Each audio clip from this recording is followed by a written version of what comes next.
Hello, listeners, and welcome to episode 127 of the Nigerian Football Weekly podcast. I'm your host, Uche, and today I've got here another bumper episode for your listening pleasure as we're going through how our Nigerian players have all performed in their respective club sides over the past few days since the end of the international break.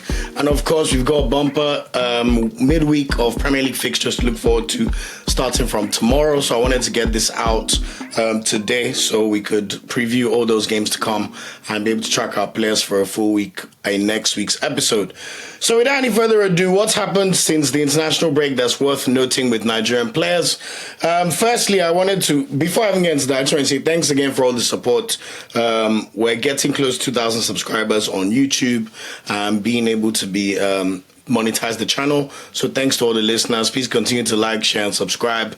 And please share the word and spread the word with friends, family, anyone that's interested in Nigerian football news or how our players are performing in all the top leagues. That's much appreciated. And remember, we're Nigerian Football Weekly on all social media channels except on Twitter, where we're at NFWPOD. Back to the regular program, and I wanted to just shout out Terem Moffi first in terms of standout performances for the week. Not because he scored a goal, but Terem Moffi is finally back fit for OG Nice in France. He tore his ACL last year and he had not played a competitive fixture since Nigeria's 2-1 loss to Benin last year. So yesterday was finally his first appearance of the season for his club side, who are actually challenging for a Champions League spot. At the moment, I think they're fourth in Ligue 1, so they're only a few points behind Marseille, who seem to be faltering over the past few weeks. So really, really good to see, and shout out to Terem Moffi. Hopefully he can score his first goal of the season soon as he builds up his fitness. And we know that, look, you can never have too many strikers, especially considering how we can't do anything without Osimhen these days. So shout out to Terem Moffi, and glad to have you back. Also, we have to shout out to Nottingham Forest boys. Their season continues to go from good to great. Aina and Taiwo will be going to Wembley because Nottingham Forest defeated Brighton in the FA Cup quarter-final on Saturday. The game ended 0-0, and then in penalty shootout, Nottingham Forest were able to win 4-3 in Brighton's home, which is no mean feat at all. So very, very fantastic news, and I believe it's Nottingham Forest's first FA Cup semi-final appearance in at least 30 or 40 years. So really, really impressive achievement by the boys. Both players started the game. Aina even played all 120 minutes and, of course, kept another clean sheet. So shout out to him. It's their third straight penalty shootout win in the FA Cup. So just an unbelievable season for them. You know, they get to go to Wembley. So they're going to play Manchester City, which we all know is going to be a very tricky fixture. But Nottingham Forest have beaten Man City once already this season. So anything is possible, even though, you know, on Wembley, neutral grounds, you probably give the slight edge to Man City, but anything is possible. They're still third in the Premier League, and it's looking more likely that they will make a Champions League spot rather than not. They have a bit of a cushion to all the teams in fourth and below, and we do know that once another Premier League team wins one more game in the Premier League, in the Champions League this season, whether that's Arsenal or Aston Villa, that will pretty much confirm that the Premier League will have 5 spots in the Champions League for next season based on our coefficients. So just unbelievable from Aina, Taiwo and Nottingham Forest. You know, left to me, I even say Aina's been the standout right back in the Prem this season, for me personally. So long may the exploits continue. And mind you, this is only Nottingham Forest's third season back in the Prem. So for them to be making the Champions League in the third season already, just a fantastic job from Nuno Espirito Santo and everybody. And of course, I want to see more Nigerian players playing in the Champions League and the big league. So shout out to them. Taiwo also started this game. He played at about 60-something minutes. He didn't score, but still good to see him making his contribution in the FA Cup run because he started majority of the FA Cup games. So yeah, shout out to them. Also, Victor Boniface scored on Friday. It was his first start for Bayer Leverkusen since February 8th. They beat Bochum 3-1. And he scored quite a good goal as well. Got to see him do dance moves with Frimpong and co. After the game, he posted on Instagram saying, Nigeria, please be patient with me. The goal will come. And I agree. Nigerian fans, please relax on Victor Boniface. This is one of our elite level talent, as I keep saying. If I was to say there's a current bracket, it's Osimhen, Lookman, Boniface, Aina. Maybe those four alone, to be honest, when you look at the clubs they play for and how they're performing for sides that should be making Champions League runs. You know, these are the elites that we have in our squad right now. So please give Victor Boniface some grace, and good to see him back in goal scoring form, and long may it continue. It looks like the Bundesliga title may be done because they're 6 points behind Bayern Munich with only about 6 games to go. Bayern Munich beat St. Pauli 3-2 the other day, and I thought if Bayern dropped points there, maybe it was still possible, but it's going to be really hard for them to make up a 6-point gap because they don't actually play Bayern Munich directly anymore between now and the end of the season. But anyway, as long as there's hope, we'll continue to hope for the best for our Bayer Leverkusen boys in that game. Moses Simon was also on the score sheet for Nantes. They did lose 3-2 to Le Havre, which just tells you exactly what I feel about Nantes.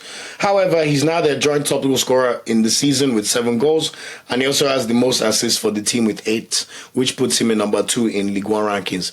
Just for context, the second best assister that Nantes have has only 2 assists. So you can say everything is literally Moses Simon. Simon or die. Maybe that's why when Simon then plays against these low block teams, he struggles because he's literally a one-man army for Nantes.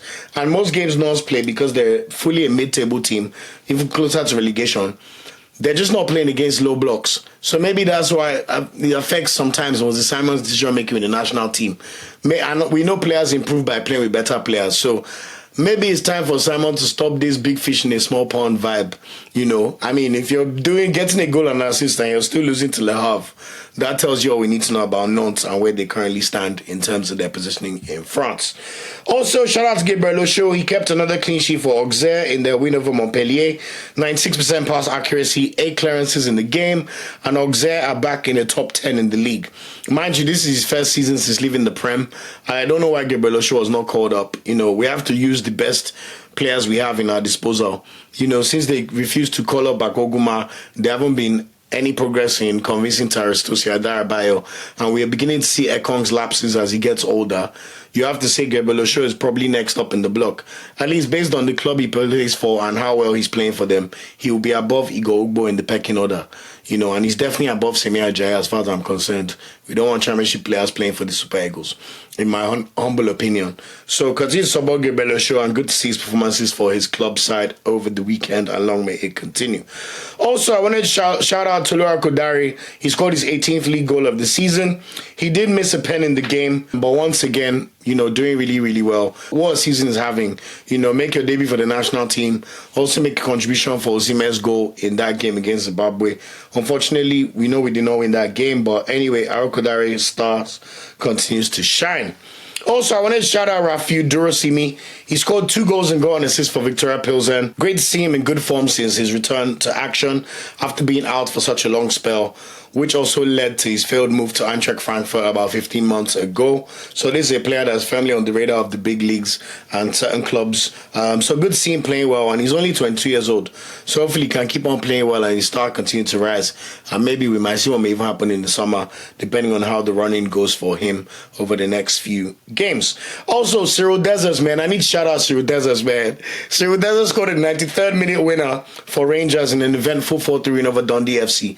They were losing this game 3-1. And honestly, like, Dessers' goal was just fantastic. Like, long ball, the defender missed his header and headed it straight into Dessers' path.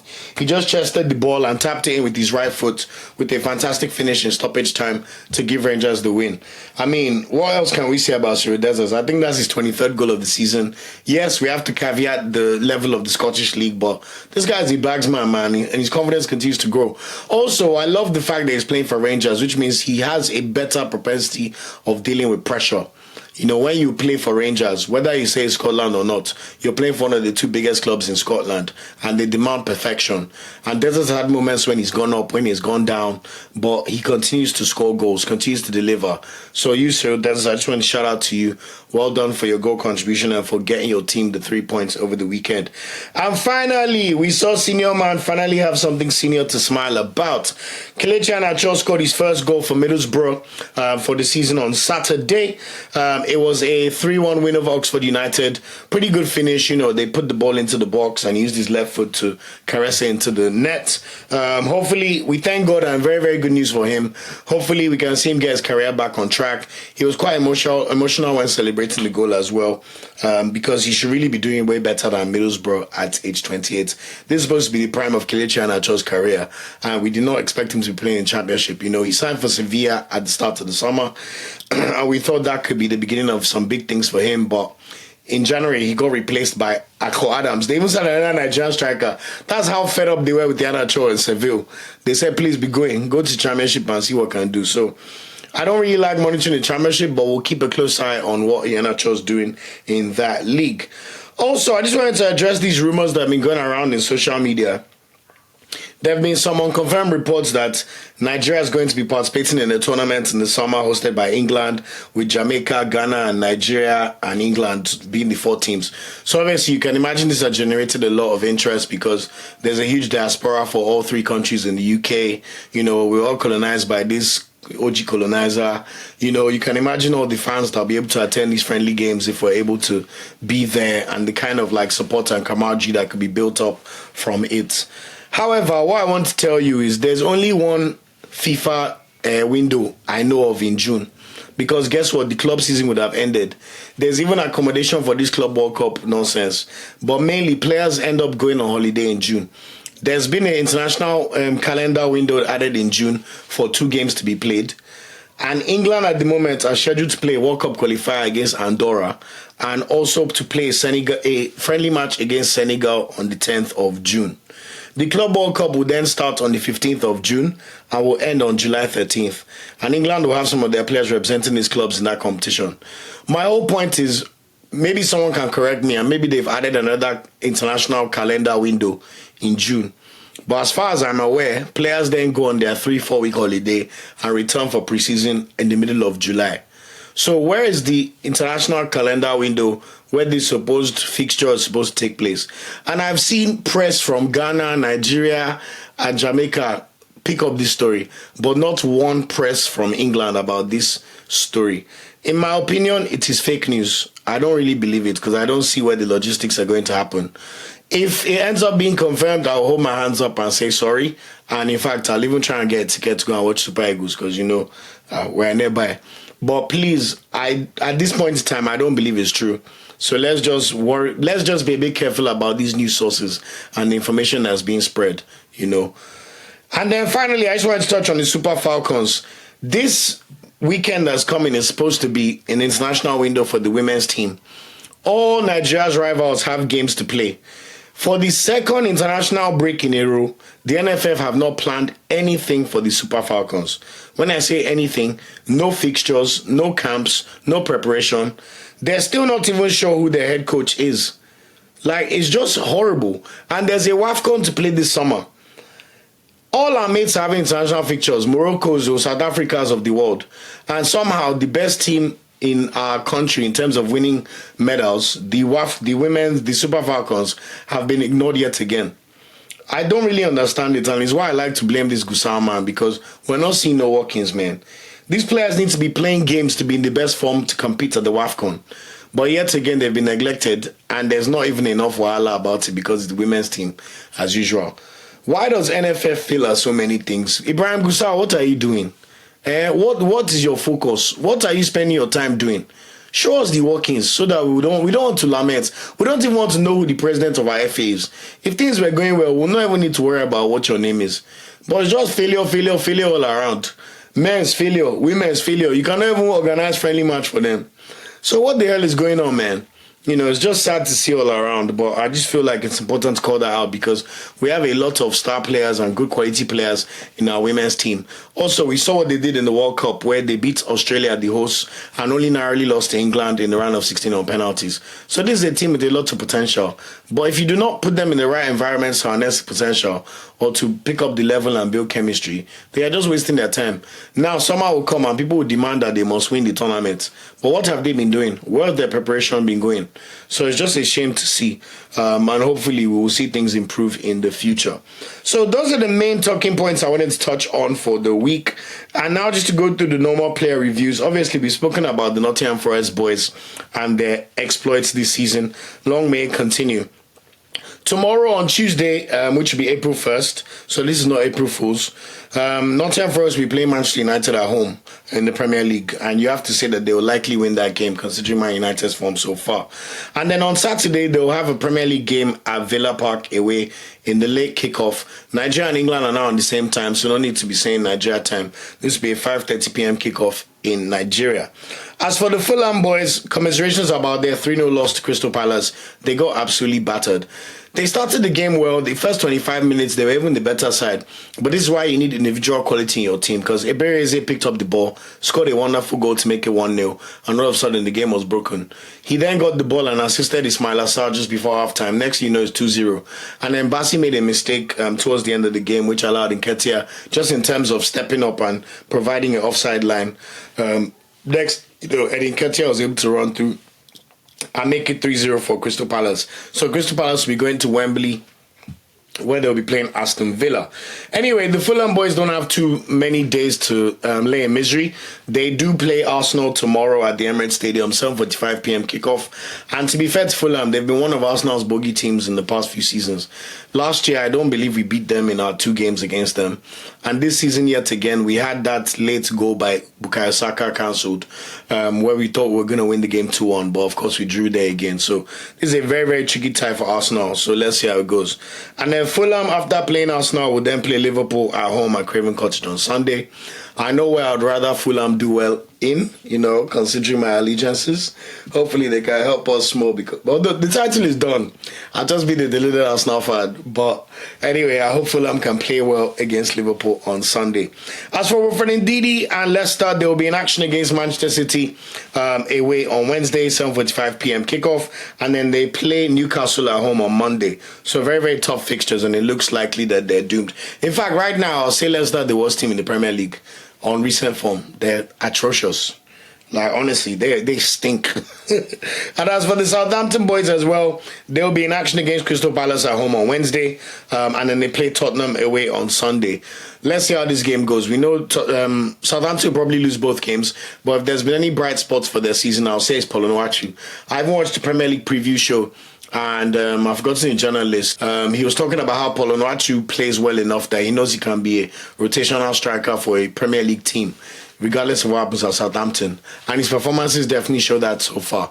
So hopefully Onuachu can continue to build his reputation by playing well in these upcoming games. And whatever will be at the end of the season. So that's it in terms of the Premier League. Other FA Cup results to be aware of: Aston Villa thrashed Preston 3-0. Marcus Rashford scored his first 2 goals for Aston Villa. And then Man City came from 1 goal down to beat Bournemouth 2-1 away. Erling Haaland scored the first goal before going off injured. And then Omar Mamouche scored quite a good second goal to wrap up the win for Manchester City. Now, Premier League fixtures, as I said, we've got a bumper game of Premier League action starting from tomorrow. So tomorrow we have a total of 3 games to watch. Wolverhampton hosts West Ham at the Molineux Stadium, 7:45 p.m. kickoff. Arsenal hosts Fulham at the Emirates Stadium, 7:45 p.m. kickoff. And then we see Nottingham Forest host Manchester United at the City Ground, 8 p.m. kickoff. On Wednesday, we will then see a further 6 fixtures. Southampton hosts Crystal Palace, which I already mentioned. Bournemouth hosts Ipswich Town, 7:45 p.m. kickoff. Brighton hosts Aston Villa at a 7:45 p.m. kickoff, and Newcastle hosts Brentford at 7:45 p.m. kickoff. Then the big ones: Man City will host Leicester to 7:45 p.m. kickoff. Before we have the Merseyside derby at 8 p.m. at Anfield, Liverpool versus Everton. It looks like Liverpool will thrash them, but you never know. Weirder things have happened before. And then we have a sole fixture on Thursday, which is basically 2 struggling clubs, you could say. Chelsea's top 4 hopes seem to be dwindling with every game, but they'll be hoping to rectify that at Stamford Bridge on Thursday as they host Tottenham Hotspur, who are basically done for the season apart from the Europa League campaign. So look out for those games. As if that was not enough Premier League games to tap into, so know this, because if you play FPL, you also have to make sure you know the deadlines. After that Thursday game, We only have 1 day of Premier League break, Friday. We're not complaining. Let's watch all the ball. And then on Saturday, very, very quickly, in the early lunchtime kickoff, 12:30, Everton hosts Arsenal at Goodison Park. So looking forward to that game for my boys. And then we've got a total of 3 p.m. fixtures on Saturday. Ipswich Town hosts Wolverhampton, Crystal Palace hosts Brighton, and West Ham host Bournemouth at 3 p.m. kickoff. And then the late game kickoff on Saturday will be Aston Villa taking on Nottingham Forest at Villa Park. On Sunday, we'll have a further 4 fixtures for everybody to watch. 3 will be at 4. 3 of them will be at 2 p.m., which includes Tottenham hosting Southampton at the Tottenham Hotspur Stadium, Brentford hosting Chelsea, and Fulham hosting Liverpool at Craven Cottage. And then we've got a big blockbuster game, irrespective of their form. The Manchester Derby will be taking place on Sunday, 4:30 p.m. kickoff, with Man United hosting the game at Old Trafford. And then the Monday night kickoff will be Leicester City at home to Newcastle United. So that's it for all things Premier League. Looking forward to it. I mean, we've been starving for Premier League football, to be honest. So let them bring more. Let's enjoy it, man. We need these games. So really looking forward to those games starting from tomorrow. And me, personally, I hope to see Bukayo Saka at least play a few minutes because we have a big match against Real Madrid next week, Tuesday. So looking forward to that massively, as you can imagine. Moving on to Serie A, and it looks like Atalanta's title challenge has finally fully fallen off a cliff. Lookman played 55 minutes as Atalanta lost 1-0 to Fiorentina on Sunday. Really good goal by Moiskin, following up his brace for Italy over the international break against Germany. And I believe he's top 3-4 top goal scorers in Serie A right now. I know Lookman is still number 3. So really good performance from Fiorentina, but sad to see for Atalanta. They just didn't look like scoring in this game, man. It was really, really bad. Next up for them, they play Lazio, who are looking for a Champions League place at home on Sunday. So at the very least, Atalanta just secured your Champions League place and let Lookman be going in the summer, please. As for Samuel Chukwueze, he played the final 35 minutes of AC Milan's 2-1 loss to Napoli. This was a very, very entertaining game last night, to be fair. I watched the whole thing. Lukaku scored. Politano scored in the first minute. Like, AC Milan's defense is just so useless, man. Like, I even feel bad for Mike Maignan in goal, man. Like, just playing with bombs. Tomori was not even there. How can you concede in the first minute? Great finish by Politano. And then Lukaku made it 2-0. And then we saw them pull one back. I think it was Jimenez. They also missed the penalty. That's how bad Milan were. And then all of a sudden, in the last 15 minutes, AC Milan remembered that they're AC Milan and started playing really, really good football. But it was a bit too little, too late. We saw the same problems for Chukwueze that we saw for Nigeria in this game. He's left-footed on the right, but he has not really mastered or continued to let off shots the way he would for Villarreal, where he could come onto his left foot and just bang those balls properly into the top bins. It seems like his confidence is just shot. So all the time, he'll try and take on his man.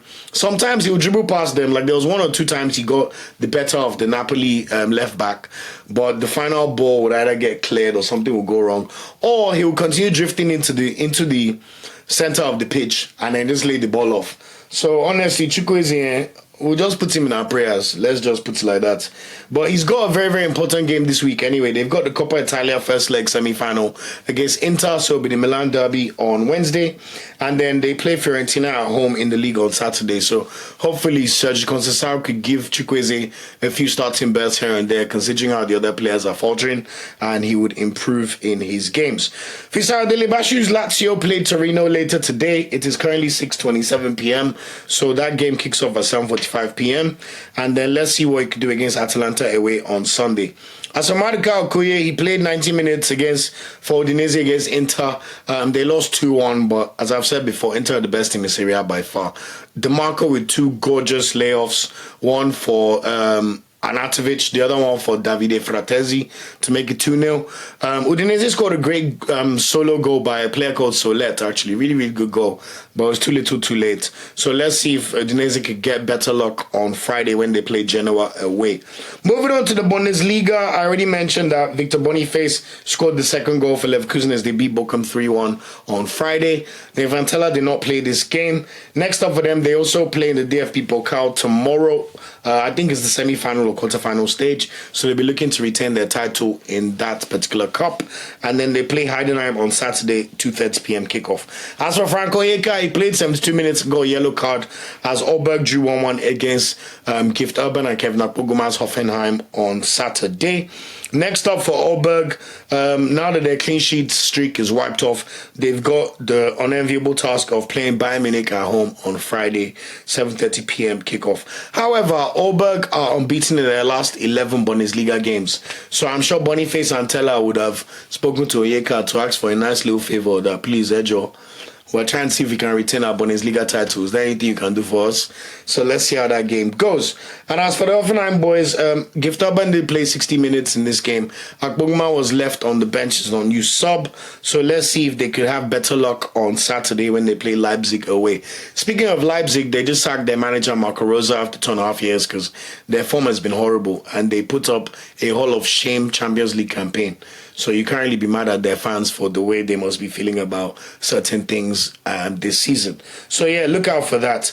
In La Liga, Omar Sadiq played 75 minutes as Valencia beat Mallorca 1-0. Fantastic result for Valencia. They're now all the way up to 15th, and they've got a bit of a breathing room from the relegation zone. Fantastic to see. Their next game is not easy, though. They go to the Bernabeu to play Real Madrid on Saturday. So let's see if Omar Sadiq can start that game and even write his name into the folklore. It would be nice if he could just dent their confidence slightly before they play Arsenal. So Omar Sadiq, Ejo, I have one favor for you. As for Uche, he was suspended for Getafe's 2-1 loss to Villarreal on Sunday. But the good news is he should be back in the squad for the next game against Real Valladolid away on Sunday. As for Chida Ejuke and Ako Adams for Sevilla, both players came off the bench to play 14 minutes and Ako Adams played 24 minutes respectively as Sevilla lost the Seville derby 2-1 to Real Betis yesterday. Good performance by Real Betis. Fantastic through ball from Isco, which played Cucho Hernandez in to score the goal to make it 1-0. Real Betis just seem to be doing really well, and they're still in with a chance of making the Champions League, especially if that 5th spot becomes available for the La Liga contingent. Next up for them, they play Atletico Madrid at home on Sunday, so look out for that game.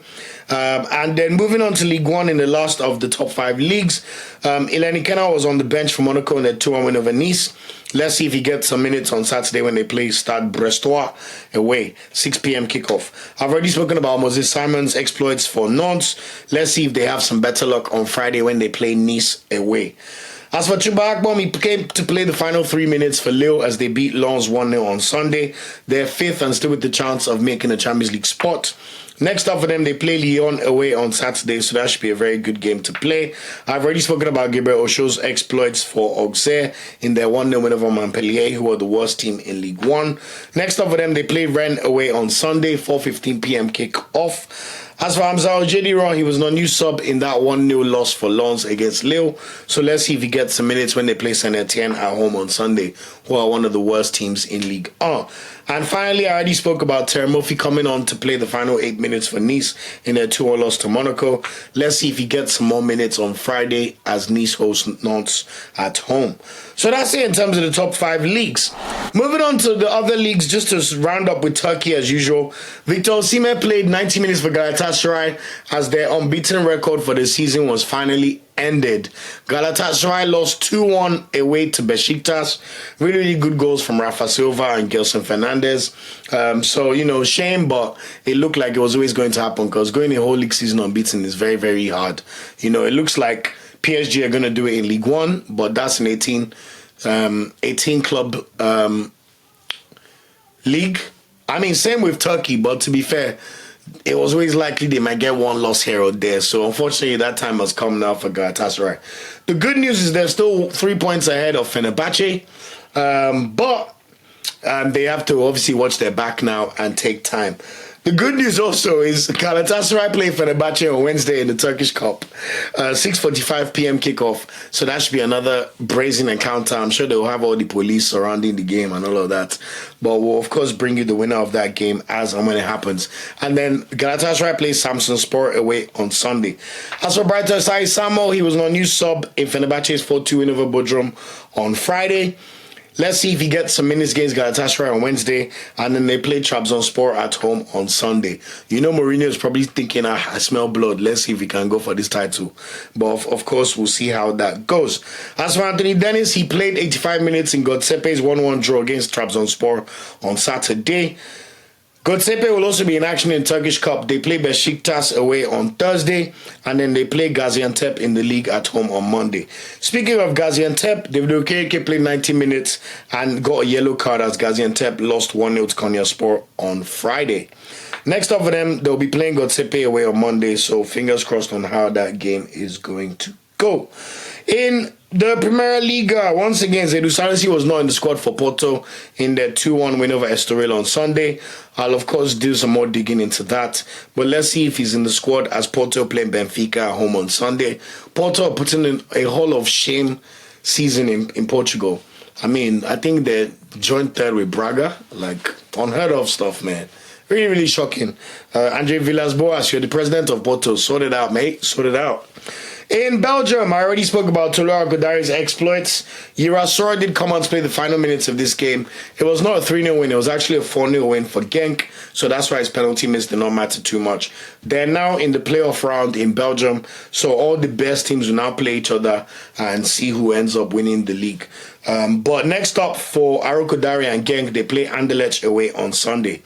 Rafa Onyeka's Club Brugge are also in action in this championship round, and they beat Anderlecht 2-0 on Sunday with Onyeka playing all 90 minutes. Really, really good goals by them as well in this game, and they'll be playing Royal Antwerp away on Sunday. Torunariga is also involved in this championship round for Ghent, but as I mentioned, they got spanked 4-0 by Genk, so hopefully better luck next time when they play Union Saint-Gilloise at home on Saturday. I already mentioned Rafael Durosimi's exploits in Czech Republic. Bruno Yemachi played the final 60 minutes on Sunday as Olympiacos beat Panathinaikos in the big Greek derby 4-2 to remain first in the league. Next up for them, they play AEK Athens on Wednesday and then they play PAOK away on Sunday. So I believe Greece also do something similar in terms of championship rounds where the big teams then face each other to end the season. I've already spoken about Cyriel Dessers winner for Rangers. Leo Balogun also played 45 minutes in this game, so good to see for his fitness. Next up for them, they play Hibernian at home on Saturday.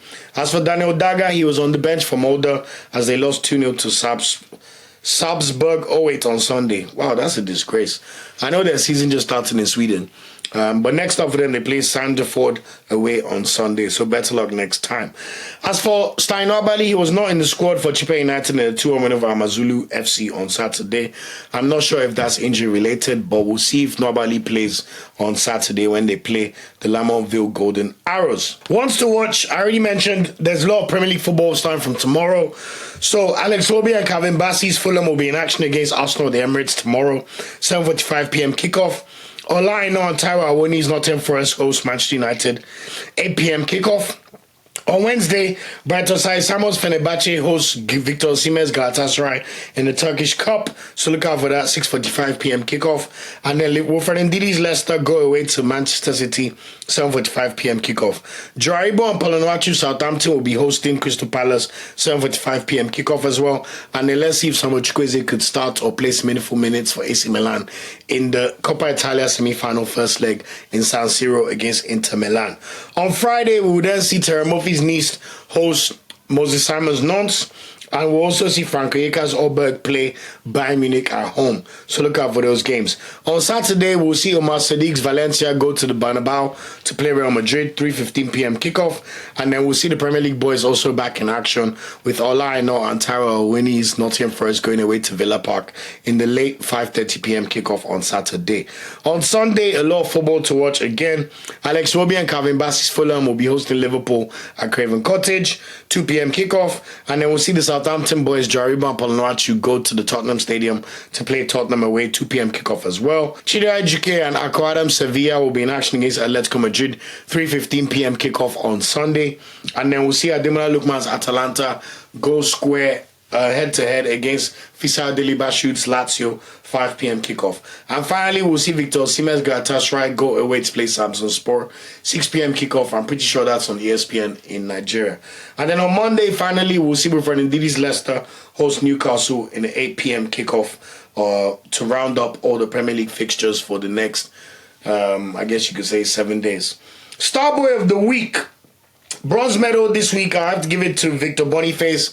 scored a goal in his first start since the start of February, and it was quite a good goal, and you could just see the joy in his heart. They even asked him about the celebrations after the game, and he was just in good spirits. So shout out to Victor Boniface for getting on the score sheet for Leverkusen and just about keeping them in there in terms of the title race. Silver medal this week has to go to Cyriel Dessers. I mean, when you score the last minute winner and your team was down 3-1 and you win 4-3 and you play a very instrumental role in the comeback and score the winner, such an assured finish as well. As I said, chested the ball down and with his right foot just poked it into the net. So Cyriel Dessers, you star man, you will be the silver medalist for this week.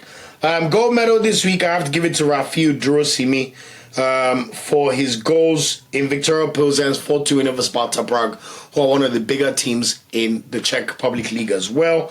He's been very impressive since returning from injury, but for you to score 2 goals and get 1 assist for Victoria Pilsen as you try to march towards the league title against such a big rival of yours, that's just excellent. 3 goal contributions for the day. So job well done to Rafiu Durosimi. You are this week's Starboy of the Week.